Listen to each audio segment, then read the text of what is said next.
Assalamualaikum warahmatullahi wabarakatuh. Salam sejahtera bagi kita semua. Halo, kami dari kelompok 4 yang beranggotakan 1. Putri Ayu, 2. Alfiatur Rahmah, 3. Jores Arsy, 4. Nanda Ayu Artiani, 5. M. Aditya Putra, dan 6. Husnul Khotimah. Teman-teman, di sini kami akan menjelaskan mengenai kebijakan pengembangan infrastruktur yang lebih menekankan kepada jenis investasi infrastruktur yang mendesak untuk dikembangkan. Nah, salah satu contohnya itu adalah pelabuhan. Tahukah kalian, infrastruktur merupakan roda penggerak pertumbuhan ekonomi. Pembangunan infrastruktur suatu wilayah dapat memberikan pengaruh pada peningkatan akses masyarakat terhadap sumber daya seperti sehingga meningkatkan akses produktivitas sumber daya yang pada akhirnya mendorong pertumbuhan ekonomi suatu wilayah.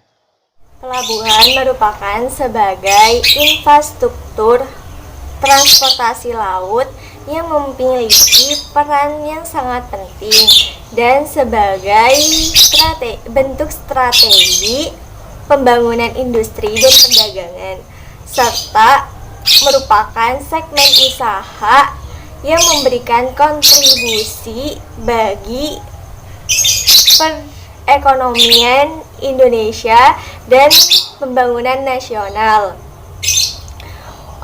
Karena merupakan bagian dari mata rantai sistem transportasi maupun logistik. Oleh karena itu, dibutuhkan pengelolaan pelabuhan yang efektif, efisien, dan proporsional sehingga pengelolaan pelabuhan tersebut memberikan pelayanan yang aman, cepat, dan lancar.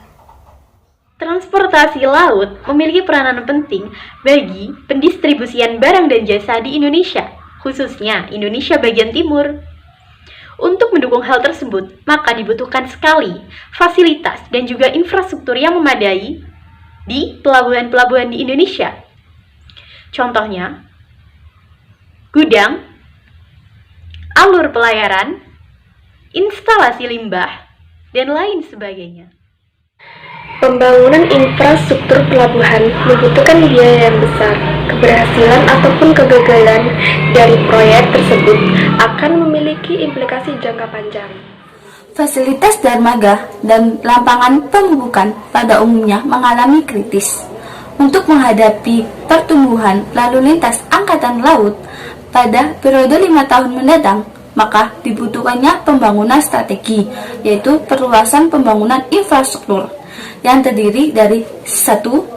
Peningkatan investasi pemerintah di bidang infrastruktur. Kedua, peningkatan dan memperluas kapasitas infrastruktur. Dan yang terakhir, peningkatan akses jaringan.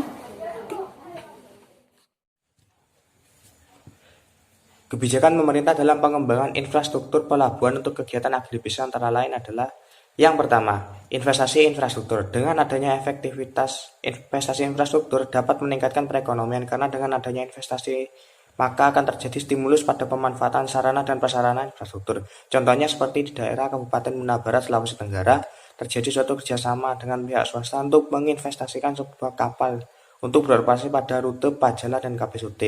Yang kedua, pembangunan infrastruktur sangat diperlukan untuk bisa menambah daya tarik dari pengguna transportasi laut yang ada di pelabuhan.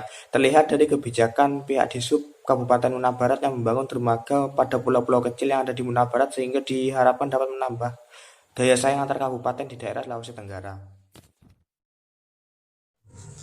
Oke, sekian deh. Kenapa cara begini? Oke, sekian dari penjelasan kelompok kami tentang kebijakan pengembangan infrastruktur. Jika ada salah kata dan pengucapan yang kurang berkenan, kami memohon maaf yang sebesar-besarnya. Wabillahi taufiq wal hidayah. Wassalamualaikum warahmatullahi wabarakatuh.